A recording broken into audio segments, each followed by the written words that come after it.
오늘 주신 하나님 말씀은 마태복음 1장 18절에서 25절까지의 말씀인데요.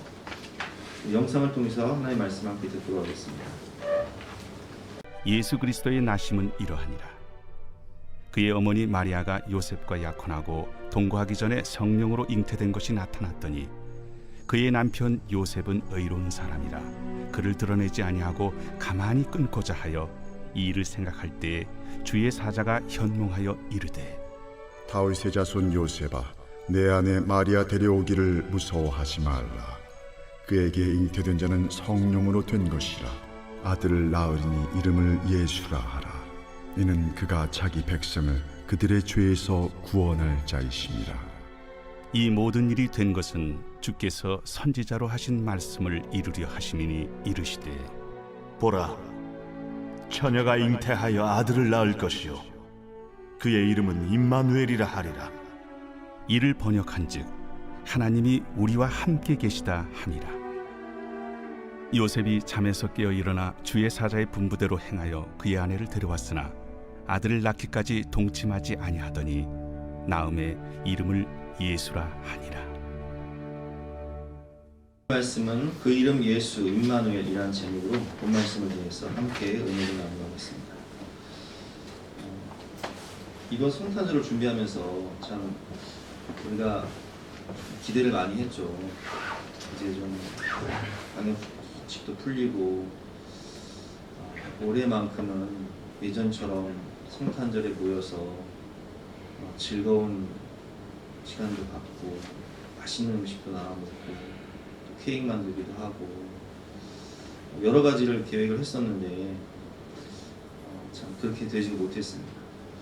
보통 겨울 방학이 되면 우리가 아이들 데리고 선교 여행도 다니고 그리고 수련회도 가고 했는데 아무것도 할 수가 없는 그런 어려운 상황이 되었어요.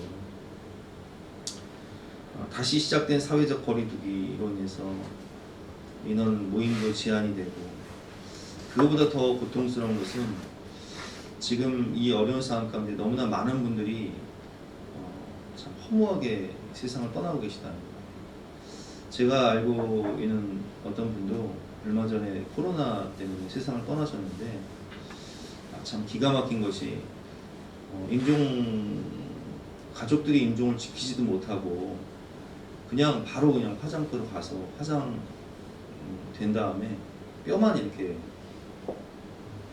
뼈 담은 항아리만 전달해 주었다는 소식을 듣고 참 기가 막히더라고요. 코로나19는 우리에게 너무나 많은 고통과 단절을 주었습니다. 통계를 보면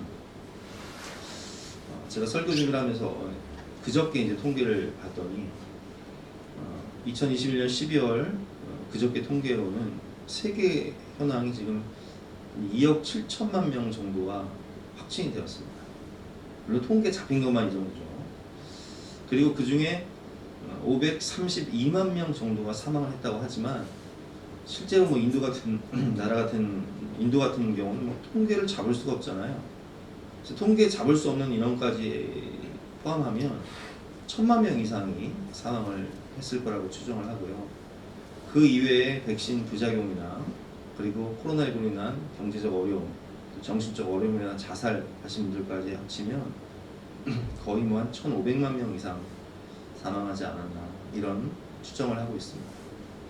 우리나라 같은 경우도 별반 다르지 않아요. 현재 지금 55만 명 정도가 확진이 되었어요. 그래서 제가 어제 설교 준비를 하면서 우리 사모가 이 원고를 보더니 정말 55만 명이 맞냐고 5만 5천 명이 아니라 55만 명이 맞냐고 그때 다시 확인해 봤는데 55만 명이 맞습니다. 그리고 그 중에 4,640명 정도가 사망을 하셨어요. 너무 소중한 생명들이 허무하게 지금 세상을 떠나고 있다. 그리고 이제 이 코로나로 인한 사망자가 속출하고 또 너무 경제적으로 어렵다 보니까 이 방역 실패에 대한 여러 가지 다툼이 이제 계속되고 어제 뉴스를 보니까 백신을 맞아서 부작용으로 사망하신 분들의 유가족들이 이제 청와대 앞에 가서 시위를 하시더라고요. 왜냐면 그분들 같은 경우는 뭐 보통 젊은 분들, 기저질환도 없는 분들이 그런 가장들, 자녀들이 허무하게 세상을 떠나다 보니까 이 백신을 우리가 고민하는 게 그거잖아요. 우리 애들한테 이 백신을 맞춰야 될 것이냐 막아야 될 것이냐. 또 우리가 또 정부에서 고민하는 건 무엇입니까? 경제와 방역을 함께 이게 참 어렵거든요. 방역을 철저하게 잡자면 완전히 셧다운을 해야 되는데 그러면 경제가 이제 초토화돼요. 그래서 그 경제를 생각해서 또 방역을 철저히 하게 되면 이게 참 어려운 거예요. 그러다 보니까 그로 인한 이제 사회적인 원망, 불평, 책임 전가 이런 것들이 이제 팽배해 있어요. 국민들이 참 양쪽으로 나뉘어져서 한쪽은 방역을 해야 된다, 한쪽은 경제를 생각해야 된다. 이 방역 실패의 책임을 누가 질 것이냐, 뭐 이런 원망, 불평, 책임 전가가 가득합니다. 여러분, 백신을 맞아야 됩니까? 안 맞아야 됩니까? 여러분, 그거 아세요? 우리는 백신을 맞아도 죽고 안 맞아도 언젠가 죽습니다. 왜 그래요? 인간은 원래 영생하는 존재였지만 죄가 우리에게 들어온 다음부터는 죄의 삭은 사망이기 때문에 다 죽을 수밖에 없다는 거예요. 그래서 여러분, 인간의 가장 본질적인 문제가 무엇인지 아십니까? 그것은 바로 죄의 문제예요. 인간에게 가장 큰 문제는, 가장 본질적인 문제는 죄 때문에 저도 죽고 여러분도 죽는다는 것입니다. 죄와 사망의 문제죠. 로마서 6장 23절 말씀. 죄의 삭은 사망이요 하나님의 은사는 그리스도 예수 주와 우리 주 안에 있는 영생입니다. 히브리서 9장 27절 말씀이죠. 한 번 죽는 것은 사람에게 정해진 것이요 그 후에는 심판이 있으리니. 아멘. 우리는 에덴 동산에 살 때 원래 하나님과 동행하며 영원히 사는 영생하는 존재였어요. 그때는 질병도 없었고, 그리고 죽음도 없었고, 가난도 없었고, 일할 필요도 없었고, 영생하는 존재, 기쁨의 나라, 풍요한 나라에서 참된 행복을 누리던 그런 우리였는데, 인간이 하나님과 같이 되려는 그런 마음을 가지고 그 교만을 이기지 못해서 선악과를 따먹은 이후로 모든 사람에게는 내 의지와는 상관없이 우리는 죄인으로 태어나서 죄 때문에 죽어 심판받아 지옥에 갈 수밖에 없는 참혹한 현실이 우리에게 왔다는 거예요. 죄가 인류에게 가져다준 부작용과 고통은 너무나 참혹합니다. 그래서 인간이 죄를 범한 이후에 이제 인간은 에덴 동산에서 쫓겨나서 에덴의 동쪽에 거하며 가시와 엉겅퀴가 나는 그런 세상에서 남자들은 땀 흘리며 수고하며 일을 해야 하고, 또 여자들은 해산하는 고통. 그래서 남자들은 보통 군대 이야기를 한다면 우리 여자분들은 모이면 해산의 고통을 이야기하지 않습니까? 그만큼 인간에게는 정말 혹독한 그런 고통이 왔다는 것이고, 그리고 죄 때문에 인간은 하나님을 피하여 하나님과 단절이 되고, 내가 어찌하여 이 선악과를 먹었느냐 하나님이 물으실 때 하나님이 내게 보내주신 저 여자, 그래서 서로 부부관계가 단절이 되고, 그리고 남에게 창상함을 인하여 소년을 때려 죽인 것처럼 이제는 이웃과의 관계도 단절이 되고, 그리고 의인 아벨의 피가 땅에 흐름으로 만물이 땅의 저주를 받아 인간과 만물과의 단절이 온 것처럼 모든 관계가 단절되었어요. 코로나19가 이제는 사회적 거리두기를 통해서 우리에게 단절과 외로움을 준 것처럼 죄가 모든 관계를 깨트려버리고 단절과 고독, 외로움을 주었다는 거예요. 그뿐만 아니라 우리는 이제 한 번 죽는 것은 사람에게 정하는 것이요 그 후에는 심판이 있으리니 라는 말씀처럼 우리는 이제 죽어서 하나님의 심판대 앞에서 죄의 삭신 사망 이후로 심판을 받아 지옥 형벌을 받을 수밖에 없는 고통이 왔다는 거예요. 더욱더 가슴 아픈 것은 죽음 이후에는, 우리가 죽음 이후에는 너무 가슴 아픈 것이 무엇입니까? 이별이지 않습니까? 사랑하는 사람을 볼 수 없다는 그 이별이 우리에게 온 거예요. 도대체 무엇 때문에 우리가 이렇게 이 고통을 당하고 이렇게 외롭게 살다가 죽을 수밖에 없는가? 이 죄는 누구 때문인가? 원망, 불평, 책임전가, 타락한 본성은 서로 손가락질하며 분열하고 다투고 싸우는 그런 아비규환 같은 세상을 우리가 살고 있습니다. 그래서 인간은 이 해답없는 현실 속에서 정말 구원과 회복을 갈망한다는 거예요. 에덴 동산에서 그 풍요함 가운데 영생하던 존재였던 우리는 그때를 갈망하는 거예요. 마치 쉽게 말하면 우리가 3년 전에 일상의 회복, 그냥 평범하게 살던 그때를 갈망하듯이 성탄절 행사도 하고 수련회도 하고 아이들과 함께 선교행도 다니던 그때를 간절히 갈망하듯이 인간은 그 과거로, 그 행복했던 그 시절로의 그때 회복을 갈망한다는 거예요. 구원을 갈망한다. 그러나 인간의 힘으로는 그 어떠한 행위나 수행이나 노력으로도 이 죄의 문제를 해결할 수 없고 죽음과 심판의 문제를 해결할 수 없다는 거예요. 아무리 과학이 발달을 해도 우리는 과학적으로 영생을 할 수가 없어요. 심판을 피할 수가 없다. 그래서 하나님께서는, 우리를 사랑하신 하나님께서는 인간의 가장 본질적인 문제인 죄와 사망의 문제에서 우리를 구원할 슈퍼 백신, 슈퍼 치료제를 보내시기로 작정하십니다. 여러분, 코로나19가 지금 백신을 맞아도 문제고 안 맞아도 문제고, 만약에 여러분 생각해 보세요. 알약 하나 먹으면 코로나19에 걸리지도 않고 걸린다 해도 나은다. 그 약이 한 3,000원 정도 한다. 그러면 코로나19로부터 해방되지 않겠습니까? 슈퍼 치료제, 슈퍼 치료약이 개발된다면 일상은 회복될 거예요. 전 세계는 아마 이제 해방과 자유를 누릴 거예요. 그런 것처럼 전혀 부작용도 없고 우리에게 정말 해답을 주는 슈퍼 치료제, 슈퍼 백신이 계시니 그분이 바로 누구십니까? 예수님이시라는 거예요. 오늘 21절 말씀이죠. 아들을 낳으리니 이름을 예수라 하라. 이는 그가 자기 백성을 그들의 죄에서 구원할 자이심이라 하니라. 아멘. 인간의 힘으로는 해결할 수 없는 이 죄와 심판의 문제를, 구원의 문제를 해결해 주시기 위해서 하나님이 이 땅에 보내신 인류의 구원자, 자기 백성을 죄에서 구원하실 분, 예수, 하나님이 구원이시다라는 뜻이죠. 하나님이 구원이십니다. 인간의 행위와 노력과 의지로는 구원받을 수 없지만 사람으로는 할 수 없되 하나님으로는 다 하실 수 있느니라.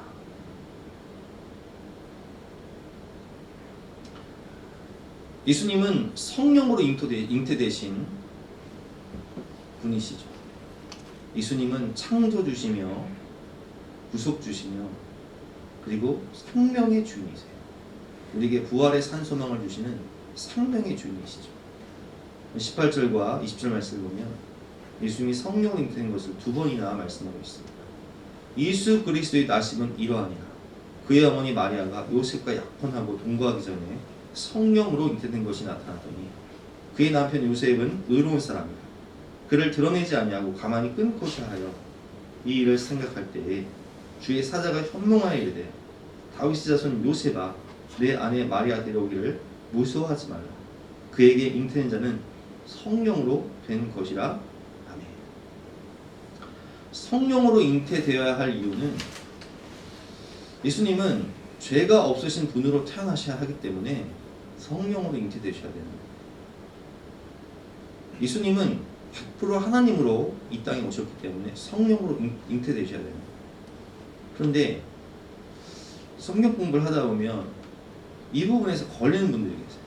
아니 어떻게 남자와 여자가 만나서 정자와 난자가 결합을 해서 생명이 태어나는 거지 성령으로 잉태된다는 게 이게 말이 되냐? 이건 과학적으로 말이 안 된다. 혹시 난 못 믿겠다. 이렇게 말씀하시는 분들 계시다는 거예요. 근데 여러분 생각해 보세요. 하나님은 엘샤다이 전능하신 하나님이십니다. 그러면 우리가 창세기로 돌아가서 태초에 하나님이 천지를 창조하시니라. 바라시트 엘로힘. 엘로힘이라는 것은 장어 복수 삼위일체 하나님을 뜻하는데 여러분 우리가 하나님을 믿는다는 것은 예수를 믿는다는 것은 창조주 하나님을 믿는 거예요. 근데 그 창조주 하나님은요 우에서 유를 창조하신 분이십니다. 그냥 아무것도 없는 이 세상 가운데 빛이 있으라 하니 빛이 있었고 땅이 있으라 하니 땅이 있었고 물이 있으라 하니 물이 있는 거예요. 엘샤다이 하나님. 근데 인간은요 이게 인간의 제한적인 이 생각과 능력으로는 그게 이해가 안 되는 거예요. 여러분 하나님은요 전능하신 하나님이에요. 창세기 17장을 보면 아브라함이 하나님의 말씀을 받고도 인간적으로 해결하기 위해서 이스마엘을 낳잖아요. 그러니까 하나님께서 17년 동안 침묵하시다가 뭐라고 말씀하세요? 창세기 17장 1절 말씀을 보면 나는 전능한 하나님이라 너는 내 앞에 행하여 완전하라. 거기에 전능한 하나님이라는 뜻이 엘샤다이예요. 엘샤다이. 전지 전능하신 창조주 하나님. 불가능이 없으신 능력의 하나님. 그래서 여러분 우리가 하나님은요 창조주 하나님이시요 그리고 구속주 하나님이시요 부활의 주 생명의 주라고 말씀을 드렸잖아요. 무에서 유를 창조하신 하나님은 없는 것을 있게 하시기 때문에 죽은 자도 살리실 수 있는 것이고 인간의 과학으로는 불가능한 그것을 하나님 하시는 거예요. 그러니까 하나님이죠. 아니 우리가 세상이 믿는 우상들은요 그걸 못해요. 우상은 그냥 나무 조각에 불과하고 돌로 만들고 나무로 만들고 인간이 만든 우상이니까. 그러나 하나님은 세상을 창조하시고 온 우주 만물을 만드시고 우리를 친히 만드시고 인간에게 생명 루아의 하나님의 영을 부어주시니 생기를 불어넣어 주시니 생명이 된지라. 인간 자체가 흙으로 만들어졌는데 하나님의 생기를 불어넣는 순간 성령을 불어넣는 순간 생명이 된 거예요. 그러니까 성령으로 잉태했다는 말은 죄가 없으신 하나님의 본체이신 그분이 인간의 몸을 보시기 위해서 거룩하신 성령으로 죄가 없는 몸으로 이 땅에 오셨다. 우린 그것을 믿어야 된다는 것이죠. 여러분 우리가 믿는다는 건 부분적으로 믿으면 안 돼요. 삼위일체 하나님이 창조주 하나님임을 믿어야 되고요. 삼위일체 하나님이 온 세상을 통치하심을 믿어야 되고요. 삼위일체 하나님이 십자가를 통해서 우리를 구속하셨음을 믿어야 되고요. 삼위일체 하나님의 능력으로 예수님이 부활하신 것처럼 우리도 부활해 주시는 걸 믿어야 되고요. 그분은 다시 오셔서 세상을 심판하시고 우리에게 영원한 하나님의 나라를 주신다는 것을 믿어야 되는 거예요. 이걸 통째로 믿는 게 믿음이지 뭐는 믿고 뭐는 안 믿는다. 이건 믿음이라고 볼 수가 없는 거예요. 인간의 이 제한적인 뇌로 인간의 생각으로 이성으로 하나님을 판단하려고 하니 이게 판단이 됩니까? 하나님을 헤아리려고 하니 헤아려져요? 그래서 예수님은 100% 신성을 가지신 하나님의 본체로서 이 땅 가운데 오신 거예요. 또한 우리가 깨달을 수 있는 것은 성령으로 잉태되셨지만 인간의 몸을 입고 오신 100% 인간으로 오신 분이 또한 예수입니다. 히브리서 4장 14절과 15절 말씀이죠. 그러므로 우리에게 큰 대제사장이 계시니 승천하시니 곧 하나님의 아들 예수시라. 우리가 믿는 도리를 굳게 잡을지어다. 우리에게 있는 대제사장은 우리의 연약함을 동정하지 못하실 리가 아니요 모든 일에 우리와 똑같이 시험을 받으신 이로되 죄는 없으시니라. 예수님이 인간의 몸을 입고 똑같이 인간과 같은 고통을 당하셨기 때문에 이 초대교회에 영지주의자들, 가연설이라는 그 학설이 있어요. 그게 뭐냐면 예수님은 100% 하나님이시지만 인간은 아니라는 거예요. 영지주의 이단. 그러면 여러분 생각해 보세요.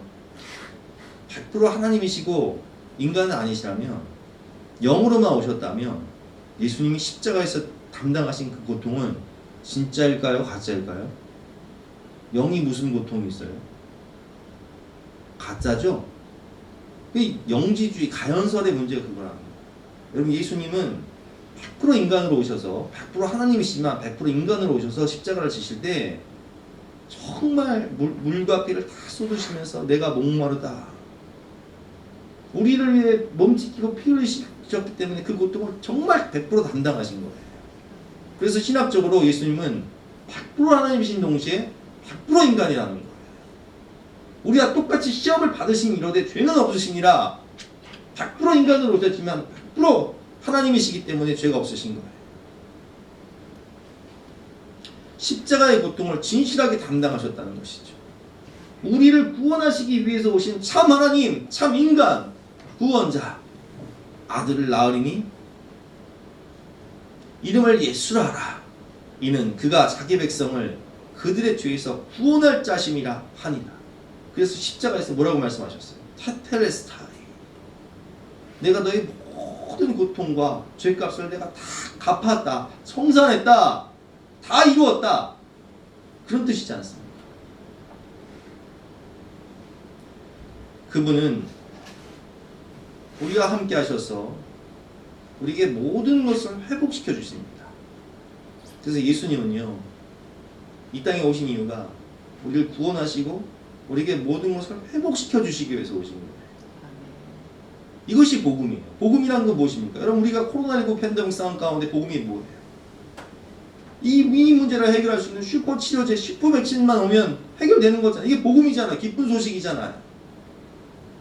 예수님은 이 땅 가운데 우리를 죄에서 구원할 구원자로 오셔서 우리를 구원하실 뿐만 아니라 우리에게 참된 회복, 하나님 나라의 회복, 그리고 하나님과 인간과 모든 만물 사이 관계를, 이 단절의 문제를 해결해 주시는 화해자로 오셔서 단절된 모든 것을 십자가에서 하나가 되게 하셨다는 거예요. 누가복음 4장 16절을 보면 예수님께서 회당에서 이런 말씀을 읽습니다. 제가 읽어보겠습니다. 예수께서 그 자라신 곳 나사렛에 이르사 안식일에 늘 하시던 대로 회당에 들어가사 성경을 읽으려고 서심해 선지자 이사야의 글을 들이거늘 책을 펴서 이렇게 기록된 데를 찾으시니 곧 주의 성령이 내게 임하셨으니 이는 가난한 자에게 복음을 전하게 하시려고 내게 기름을 부으사 부으시고 나를 보내사 포로된 자에게 자유, 눈먼 자에게 다시 보게 함을 전파하며 눌린 자를 자유롭게 하고 주의 은혜를 전파하게 하려 하심이라 하였더라. 책을 덮어 그 맡은 자에게 주시고 앉으시니 회당에 있는 자들이 다 주목하여 보더라. 이에 예수께서 그들에게 말씀하시되 이 글이 오늘 너희 귀에 응하느니라 하시니. 이게 무슨 말씀이에요? 이사야의 말씀을 딱 읽으시고 덧붙이면서 하신 말씀이 오늘 이 글이 너에게 응하느니라. 주의 성령이 내게 임하였으니 포로된 자가 자유를 얻을 것이며 눈먼 자가 다시 보게 될 것이요 눌린 자가 자유롭게 되고 주의 은혜가 오늘 이 자리에 임할 것이다. 자, 여러분 보세요. 우리가 살다 보면 장애를 입을 수가 있어요. 보던 사람이, 눈을 정상적으로 보던 사람이 어떤 장애를 입어가지고 눈이 안 보여요. 잘 걷던 사람이 걷지를 못해요. 건강하던 사람이 문두병, 나병이 생겨서 격리가 돼요. 그럼 그런 분들에게 가장 간절한 갈망이 있다면 무엇일까요? 눈먼 자는 다시 보게 되는 것, 안진뱅이는 일어나 걷는 것, 못 듣는 사람은 듣게 되는 것, 갇힌 자는 해방을, 노임을 당하는 것. 이게 회복이라고 하지 않습니까? 잃었던 것을 다시 찾는 거예요. 잃어버린 하나님의 나라를 찾아주는 거예요. 오늘 예수님께서는 이 회복의 말씀을 하시며 오늘 이 글이 너에게 응하느니라 말씀하시고 정말로 그 이후에 눈먼 자는 눈을 뜨게 하시고 못 듣는 자는 듣게 하시고 앉은 뱅이는 일으켜 주시고 죽은 자는 살려주시고 갇힌 자 눌린 자는 노임을 주시고 해방을 주시고 자유를 주시는 거예요. 왜 그렇게 하실까요? 회복을 위해서 오신 예수님이시기 때문에 이사야의 글을 인용하시면서 내가 이 모든 것을 회복하였다. 한마디로 우리에게 잃어버린 하나님의 나라, 잃어버린 영원한 생명, 잃어버린 구원, 잃어버린 하나님과의 관계 회복, 잃어버린 사람과의 관계 회복을 다 종합 선물 세트로 주신다는 거예요. 오늘 이 글이 너에게 응하느니라. 복음이란 그냥 복음이 아니라 회복의 복음이에요. 회복되었기 때문에 기쁜 거예요. 우리는 예수를 믿음으로 죄사함을 받고 구원을 받고 영생을 얻고 하나님의 나라를 얻습니다.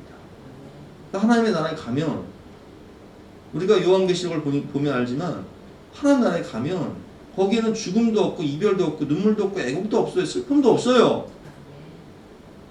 주님은 모든 것을 회복하셨습니다. 잃어버린 천국, 잃어버린 영원한 생명, 잃어버린 자유와 그 에덴 동산의 풍성함을 다 회복시켜 주셨다는 거예요. 포로된 자에게 자유를, 눈먼 자에게 다시 보게 함을, 눌린 자를 자유롭게 하시고 앉은 뱅이를 일으키시고 나병 환자를 고치시며 죽은 자를 살리시고 오늘 이 글이 너희 귀에 응하느니라. 실제로 그 모든 것을 삶을 통해 보여주셨죠. 그분이 바로 우리가 믿는 예수 그리스도, 우리의 구원자, 우리의 생명의 주가 되신 분이세요. 이 시간 그 주님의 은혜를 생각하고 감사하며 예수 그 이름을 생각하며 잠깐 기도하는 시간 갖도록 하겠습니다.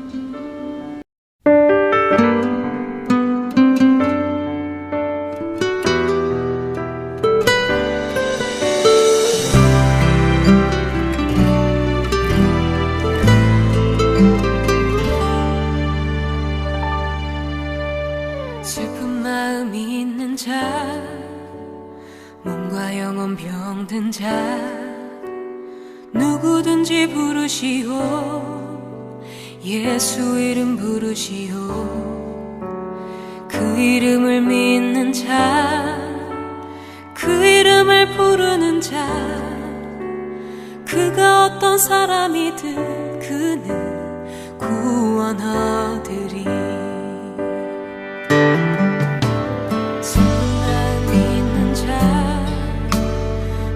영혼 병든 자, 누구든지 부르시오. 예수 이름 부르시오. 그 이름을 믿는 자, 그 이름을 부르는 자, 그가 어떤 사람이든 그 구원하리리.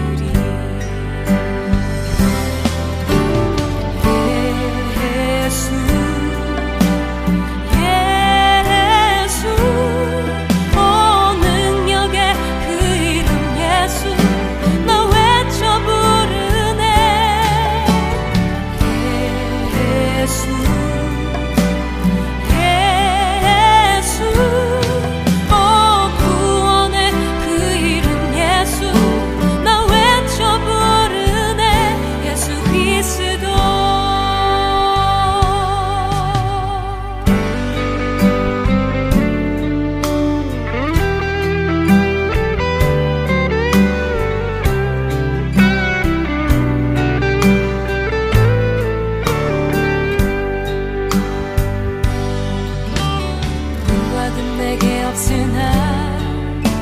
나 가진 건 너에게 주니 능력의 이름 예수라. 그 이름을 붙드시오. 그 이름을 믿는 자,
능력의 이름 예수, 구원의 이름 예수에 대해서 배웠습니다. 그리고 두 번째로 임마누엘에 대해서 배우셨는데요. 임마누엘, 하나님이 우리와 함께 하시다라는 뜻이죠. 코로나19로 인한 단절, 고독, 외로움 가운데 주시는 하나님의 약속, 내가 너와 항상 함께하리라. 우리와 함께 하시는 임마누엘의 하나님, 임은 함께란 뜻이고 만은 우리, 벨은 하나님이란 뜻이죠. 그래서 임마누엘, 하나님이 우리와 함께 하시다. 하나님은 매일매일 순간순간마다 우리와 함께 하십니다. 그리고 주님께서 말씀하셨죠. 두세 사람이 내 이름으로 모일지라도 나는 그들과 그 자리에 함께하겠다. 그래서 우리가 가정에서 가정 예배를 드릴 때도 두 사람이 예배를 드려도 돼요. 하나님 그 자리에 함께 계세요. 우리가 소수 인원이 모여서 예배를 드려도 하나님은 우리 모임 가운데 임재하고 계시다. 쉐카이나의 하나님의 영광 가운데, 하나님의 임재 가운데 우리와 함께 하시는 임마누엘 하나님이시죠. 22절, 23절 말씀 보겠습니다. 이 모든 일이 되는 것은 주께서 선지자로 하신 말씀을 이루려 하심이니, 이르시되, 이사야의 말씀이죠. 보라, 처녀가 잉태하여 아들을 낳을 것이요 그 이름을 임마누엘이라 하리라 하셨으니, 이를 번역한즉 하나님이 우리와 함께 계시다 함이라.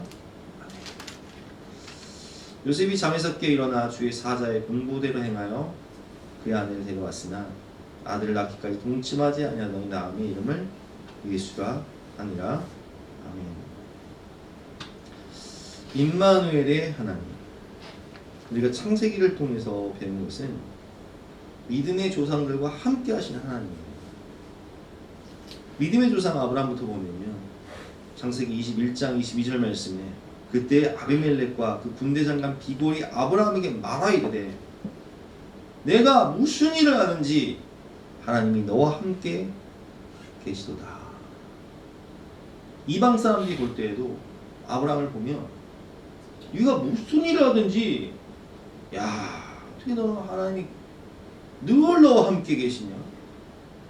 아무리 아브라함을 핍박하고 보물을 뺏어도 하나님이 복을 주시는 거예요.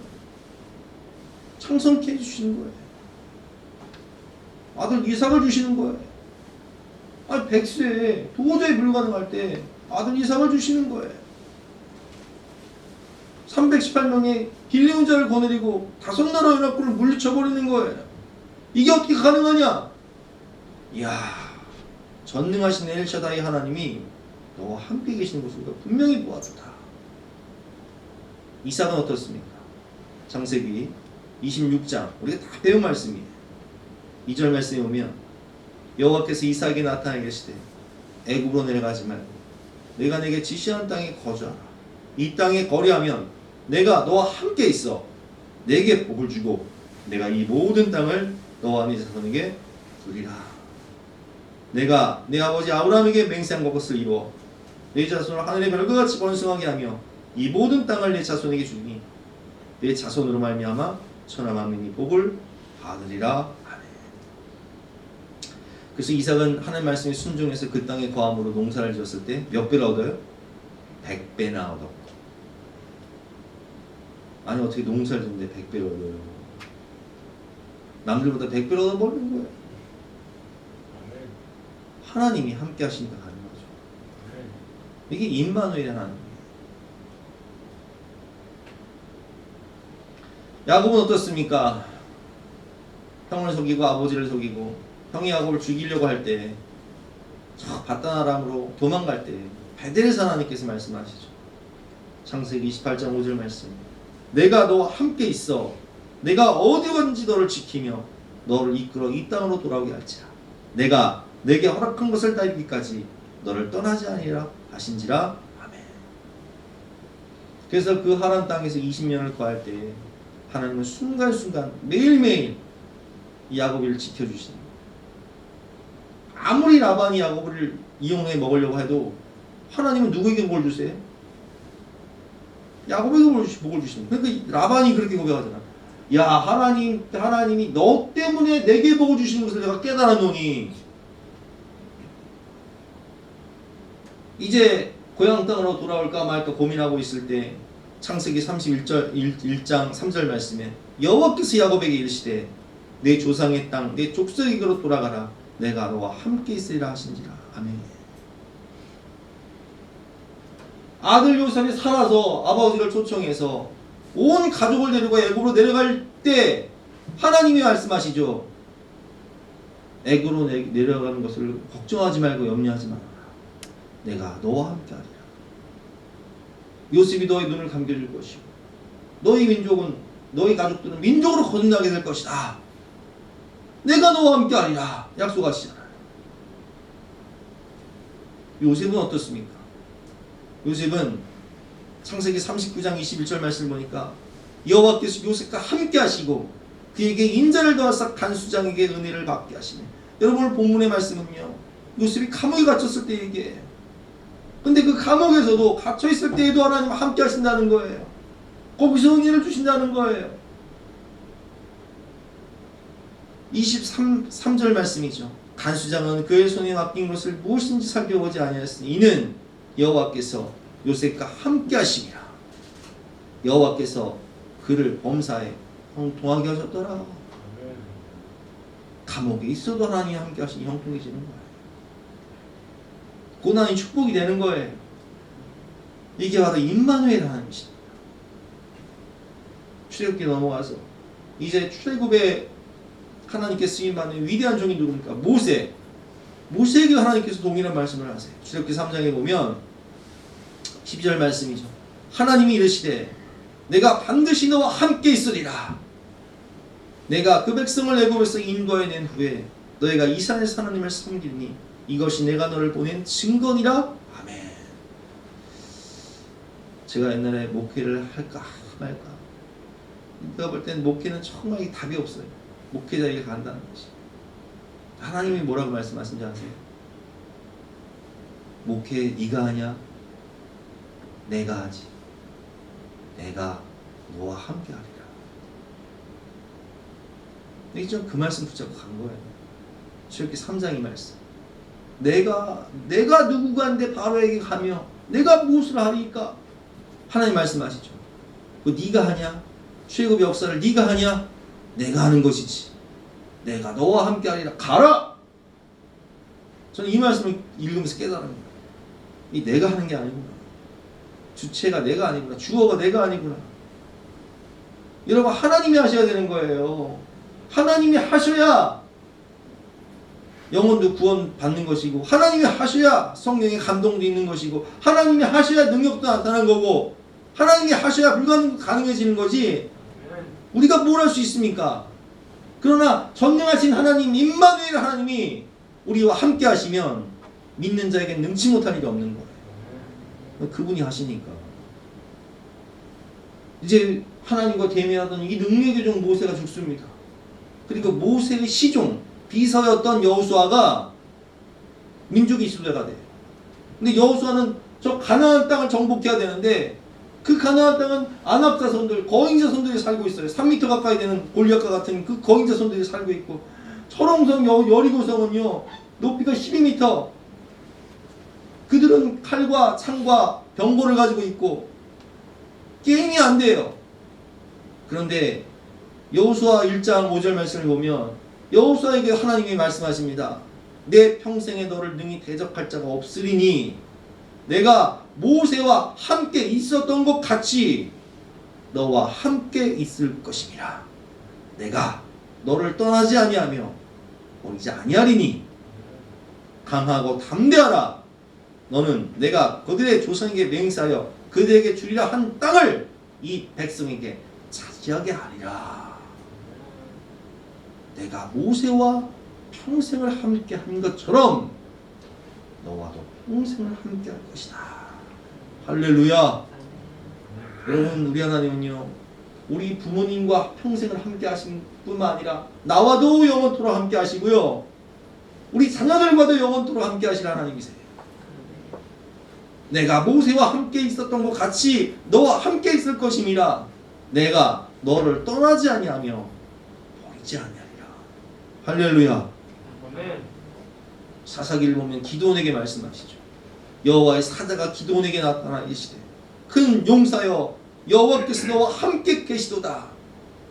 여러분, 기드온이요 지금 포도주 틀에서 곡식을 지금 타작하고 있어요. 왜 포도주 틀에서 타작을 하고 있을까요? 뺏기지 않으려, 숨어서 몰래.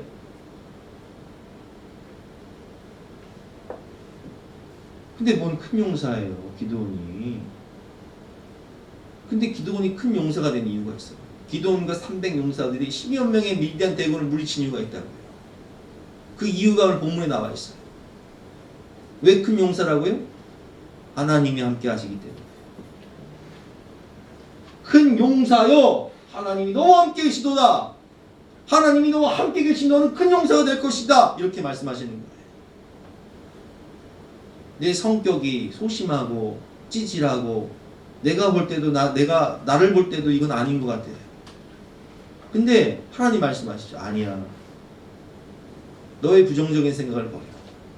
하나님이 너와 함께 하시며 하나님이 그 권능의 오른손으로, 능력의 오른손으로, 의로운 오른손으로 붙잡아 주시면 하나님이 들어쓰시면 하나님이 하시는 거야. 너는 큰 용사가 될 것이야. 아멘, 할렐루야. 이렇게 우리 믿음으로 받아야 됩니다. 우리 아이들에게 이 믿음을 줘야 됩니다. 우리는 항상 아이들에게 가르쳐야 돼요. 하나님이 너와 함께 하신다. 엄마 아빠는 너와 늘 함께 할 수도 없고 너를 지킬 수도 없고 너를 책임질 수도 없지만 하나님은, 임마누엘 하나님은 너와 늘 평생을 함께 하시고 너를 인도하시고 너를 지키시고 너에게 복 주시고 너에게 은혜를 베풀어 주시는 분, 너의 인생과 영생을 책임져 주시는 분이 바로 엘샤다이, 전능하신 하나님이란다. 그분을 의지하고 그분을 신뢰하고 그분과 동행하거라. 이 믿음을 가르쳐야 되는 거예요. 이사야 41장 10절 말씀이죠. 두려워 말라. 내가 너와 함께함이라. 놀라지 말라. 나는 내 하나님이 됨이라. 내가 너를 굳세게 하리라. 참으로 너를 도와주리라. 참으로 나의 의로운 오른손으로 너를 붙들리라. 아멘. 우리가 환난을 당할 때 혹은 질병으로 고통당할 때 이 말씀을 붙잡고 믿음으로 기도하시고 선포하세요.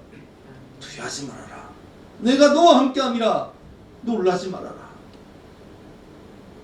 나는 내 하나님이 됨이라. 내가 너를 굳세게 하리라. 참으로 너를 도와주리라. 참으로 나의 의로운 오른손으로 너를 붙들리라. 쫄지 마세요. 여러분, 세상 앞에 쫄지 마세요. 지원아, 세상 앞에 쫄지 마. 별거 아니야. 하나님이 너와 함께 하신다.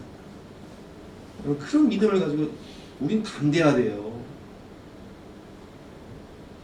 오늘 마태복음 본 말씀이죠. 23절 말씀. 보라, 처녀가 잉태하여 아들을 낳을 것이요 그의 이름을 임마누엘이라 하리 하셨으니 이를 번역한즉 하나님이 우리와 함께 계시다 하니라.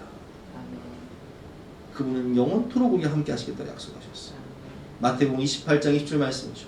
내가 너에게 본받은 모든 것을 가르쳐 지키게 하라. 볼지어다 내가 세상 끝날까지 너희와 항상 함께 있으리라 하시니라. 아멘. 온 세상 날 버려도 주 예수 안 버려. 끝까지 나를 돌아보시니. 모든 사람들이 날 떠나도요 주님은 안 버리세요. 임마누엘 하나님은요 우리가 영원토록, 역시 영원토록이라는 이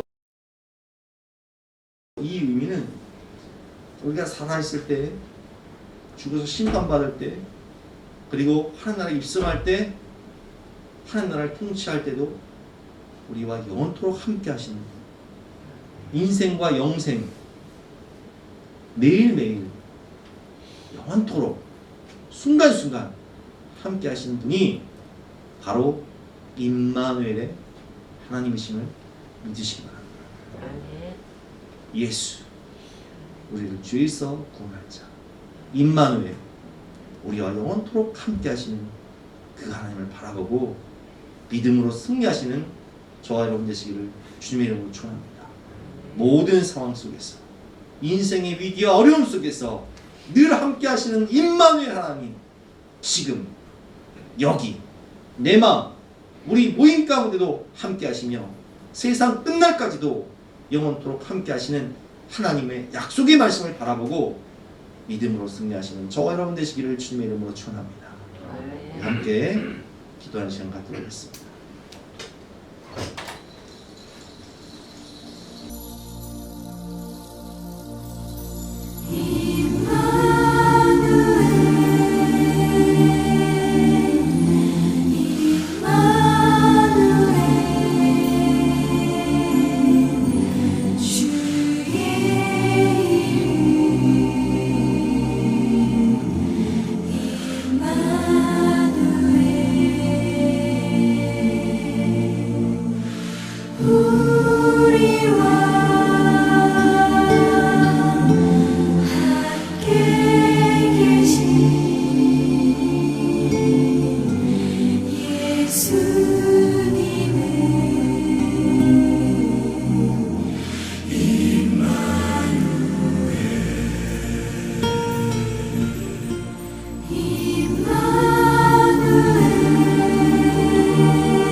예수